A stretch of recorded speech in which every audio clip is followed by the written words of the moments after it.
So now we resume our discussion of Mao. We've talked about the rise to power, we've talked about the consolidation of power, and we've talked about the maintenance of power. Now we're going to start talking about the domestic policies, that is, social and economic policies and their impacts. Remember, the stuff that we spoke about previously in the maintenance and consolidation of power are also domestic policies. We categorized them as such because that was largely their characteristic. In now discussing these domestic policies, we have basically two learning objectives. Understand the goals and the results of these domestic policies enacted by Mao, and analyze those policies in connection to ideology, the practicality, and maintenance of power. Now, one of the things that you have to realize here is we only have two learning outcomes, but we have a lot of things that we need to discuss, right? Or rather, we have a lot of things that have a huge amount of impact that need to discuss, which brings us to the next bit. We're going to be talking about political organization in a bit more depth here. We spoke about it before looking at the consolidation and maintenance of power. Now we're going to look a little bit more as to what it actually looked like. The following video clip gives you a bunch of information about who the major players are, and so these are the people that we have spoken about in the past and are going to have impact as we look at the domestic policies and some of the relationship between the state and the people. The communists forged a new political structure. They set up a network of party branches which reached down from the capital to every village in the country. At local levels, officials explained party programs. Communism meant political equality for everybody.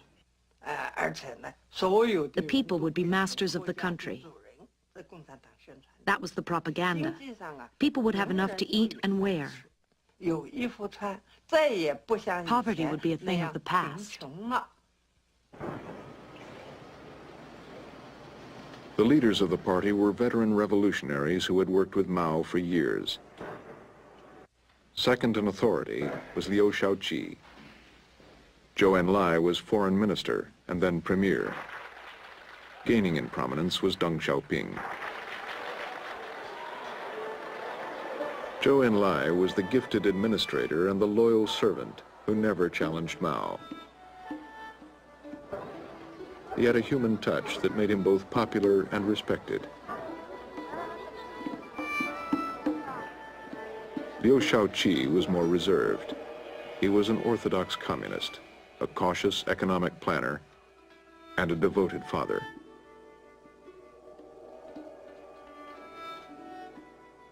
Mao was married to Jiang Qing, a former movie actress. During the 1950s, she never appeared in public. Mao was the party visionary, a poet, and a romantic revolutionary for whom no theory was sacred. In 1954, Mao asked Dr. Li Zhisui to be his doctor. Mao was not like the rest of us. He had no sense of time. Day or night, 24 hours were the same to him. He worked whenever he wanted and slept whenever he wanted. He didn't have regular meetings once a week or once a month.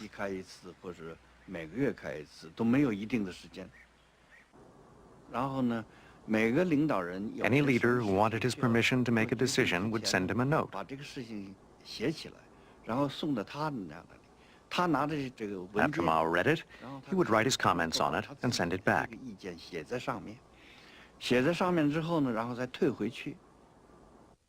The leaders and their families lived in Zhongnanhai, a huge walled compound in the heart of Beijing. They spent their summers at the same beach resort, reserved for high officials. So looking at this diagram, this is supposed to be the ideal organization of the Chinese state. Again, for Mao, this is supposed to be a democracy. and the peasants and the workers, the people at the bottom, and the single largest group of people are supposed to be the ones directing the way government is supposed to work. Therefore, the government is supposed to be a reflection of people's needs. In a way, it's supposed to be a sort of direct democracy. The workers, as you remember, are organized into groups, and they would then tell their local branches of the CCP, who would then pass it to the regional. And then the CCP is supposed to be separate from the government. In reality, that's not the case, but the workers talk to their CCP representatives, who then bring their concerns to the local government. And all of these various local governments then pass it to the National Congress, who then passes it to the Politburo. Now, the Politburo controls the military, the armed forces, and the judiciary. Now, the Politburo continued to control these three things. However, the flow of that central column is actually in reverse. The Politburo was a small group of people that essentially decided the laws and such. Now, the National People's Congress basically approved everything that the Politburo put forth. In no way, shape, or form did they ever go against the Politburo. And then, of course, the local government knows which side its bread is buttered on, and so on and so forth. So the democracy was to flow from the ground up, but the reality floated from the top down. Now, China was incredibly democratic, as the government stated, because there were always elections from the villages, the local levels. The members of the National People's Congress were directly elected by the people. And as you know, the National People's Congress is deciding policy. However, there was only one party. So essentially, the only people who could run were people who were approved by the CCP, and people who towed the party line and agreed with whatever was the positions of the CCP. So obviously, someone who was critical of Mao or of the government would not. So this handy dandy map here talks about the administrative regions of China, and so you can see basically the state is working to control this vast territory and this like incredible number of people. And so it's broken up into these large administrative regions, of which I believe there are 6. But I can't count. Maybe you should count. And then they then sent representatives to the National People's Congress. Keep in mind, like there's something like 80 million members of the CCP. But the National People's Congress had about like 2,000 members, and the Politburo had, I believe, 9. So, yeah. And so now let's have a little chat about Mao and the Politburo. So one of the really interesting things about this Mao single party state is that he technically was not a member of the government. He did not have any sort of official role. It was supposed to be the Politburo that passed laws and enacted legislation. What he did have was chairmanship of the Communist Party. Now, the other thing about chairmanship of the Communist Party is that it wasn't so much that now that you are chairman, you are powerful. It was more like, Mao, dude, you're crazy awesome. Therefore, there is nothing else you can be but chairman. Remember also that the CCP was supposed to be separate from the government. Obviously, members of the government were drawn from the Communist Party, but it wasn't quite perfect overlap. Now, Mao did have authority over the Politburo despite not actually being a member of the government. And there was nothing that the Politburo did that Mao didn't approve of. Let me put it another way. Mao didn't go to the meetings all the time. He was off doing stuff. But they did not, if Mao disapproved of something, it did not pass.